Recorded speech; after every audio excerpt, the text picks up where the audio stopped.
What would you do if everyone disliked you? Would your world collapse, or would you finally taste freedom?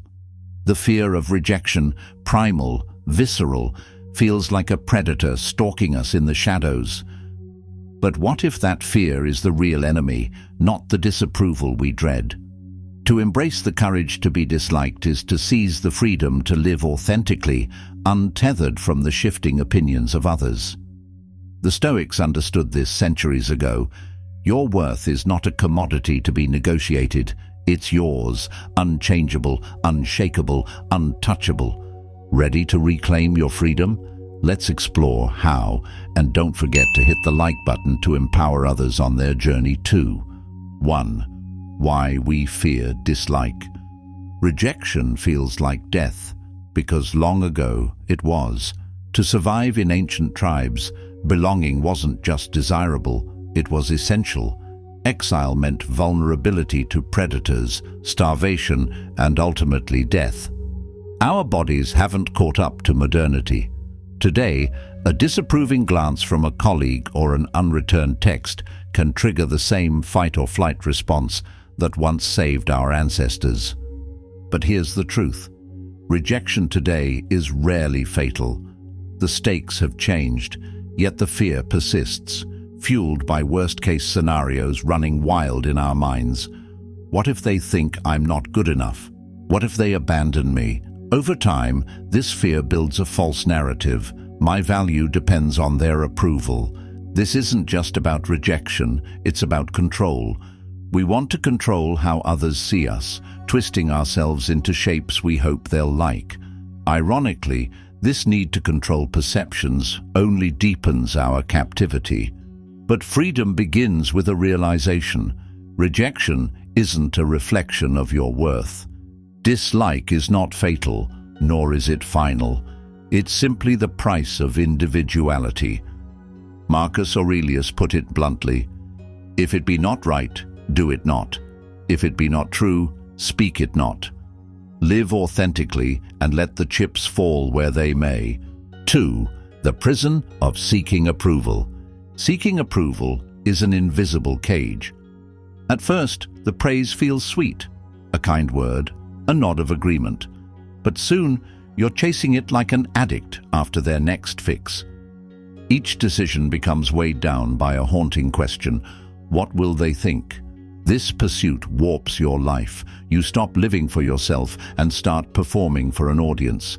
Every compliment reinforces a dependency that steals your freedom. Whose life are you really living if every step is designed to win applause? Worse still, this quest for approval poisons relationships. When your worth hinges on others' opinions, you stop connecting with people authentically. Relationships become transactional. I'll do this for you, but only if it earns your praise. The result? Competition replaces connection, and joy fades into anxiety. Seneca warned us, "If you live according to the opinions of others, you will never be free." Approval is a moving target, its whims as fleeting as a gust of wind. To chase it is to trade your authenticity for acceptance, a terrible bargain. Freedom begins with this radical truth. Your value is not up for negotiation. 3. Choosing a new path. To break free from the prison of approval, you must summon courage. The courage to embrace discomfort, risk rejection, and stand firm in your values. But make no mistake, this isn't a license to be abrasive or indifferent. It's an invitation to live authentically, unburdened by the exhausting weight of constant performance. The path may be narrow, but it leads to liberation. First, recognize that being disliked is not a failure. It's proof you're alive. When you live authentically, your choices will inevitably clash with the expectations of others. But think about this. Is it better to betray yourself to win their favor, or to risk disapproval and stay true to your values? As Marcus Aurelius wrote, "It never ceases to amaze me. We all love ourselves more than other people, but care more about their opinions than our own." That contradiction is the root of the problem. Imagine your life as a stage. Most people spend their days adjusting their costumes and rewriting their scripts, hoping to get applause. But what if you stepped off the stage entirely? What if, instead of performing, you simply were unfiltered, unapologetic? When you stop acting, you discover something surprising. You attract the right people, the ones who resonate with your true self, not your mask. Authenticity strengthens relationships. Paradoxically, letting go of approval doesn't isolate you, it strengthens your relationships. When you no longer need to please everyone, you can connect with others from a place of generosity, not desperation. You no longer say, "What can I get from them?" Instead, you ask, "What can I give?" Think about a friend who has stayed by your side through thick and thin.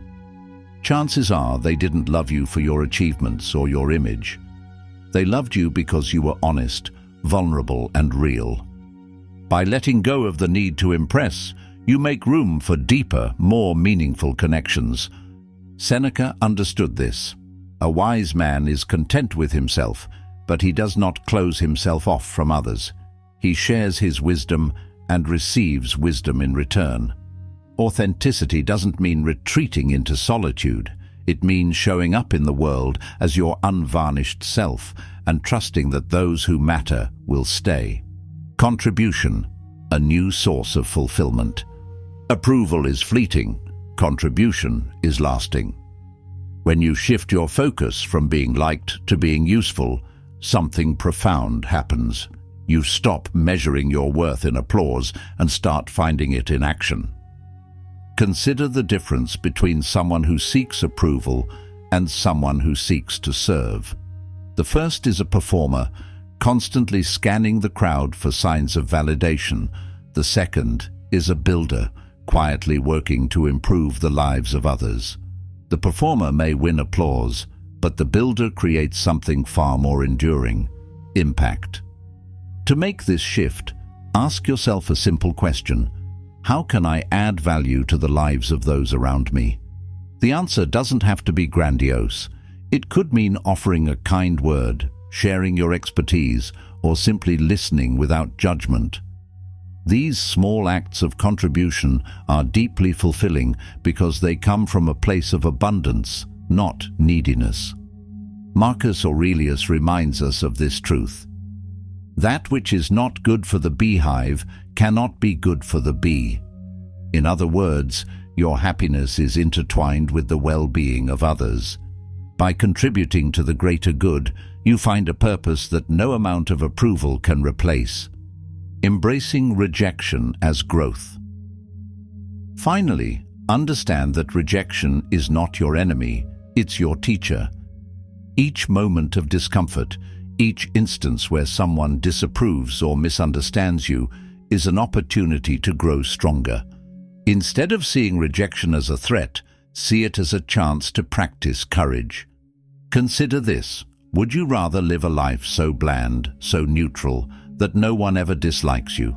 Or would you prefer a life of bold decisions, even if it means ruffling feathers along the way? The Stoics were clear. Living well doesn't mean avoiding conflict. It means facing it with grace. Seneca said, "Show me a man who isn't a slave to desire, fear, or the opinions of others, and I will show you a king." This is the kind of freedom you gain when you embrace rejection, not with bitterness but with wisdom, building the courage to choose. Choosing this new path doesn't mean you'll never feel the sting of disapproval. You will. But with practice, that sting fades into background noise, a faint whisper drowned out by the steady rhythm of a life lived in alignment with your values. You'll find yourself saying no to things that don't serve you, even when it's uncomfortable. You'll find the strength to stand firm in your decisions, even when others criticize you. And most importantly, you'll discover a quiet confidence, rooted not in the approval of others, but in the knowledge that you are living authentically. As Marcus Aurelius wisely observed, "A man's worth is no greater than the worth of his ambitions." When your ambition is authenticity, you reclaim your power, your peace, and your purpose. Choosing a new path, one of courage, contribution, and authenticity, isn't easy, but the rewards are profound. When you live for yourself, not for others, you experience a life of clarity, connection, and true fulfillment. You find freedom, not from rejection, but through it. 4. The reward, a life of freedom. When you let go of the need to be liked, something extraordinary happens. The weight of others' opinions lifts, and in its place, you find clarity. You no longer second-guess your decisions or exhaust yourself trying to fit into every mold. The energy you once spent managing perceptions is now freed to pursue something far more meaningful, living a life that is unmistakably your own. This freedom doesn't come from rejecting others, but from embracing yourself. It's not isolation, it's integrity. When you align with your values, you find an inner calm that no applause can replicate. And paradoxically, by letting go of approval, you deepen your connections with those who matter most. True freedom is not the absence of conflict or rejection, it is the presence of authenticity, purpose, and unshakable self-worth. If you found these Stoic insights helpful, please take a moment to like and subscribe. Your support helps us continue sharing meaningful wisdom to guide your personal journey of growth and transformation. See you next time.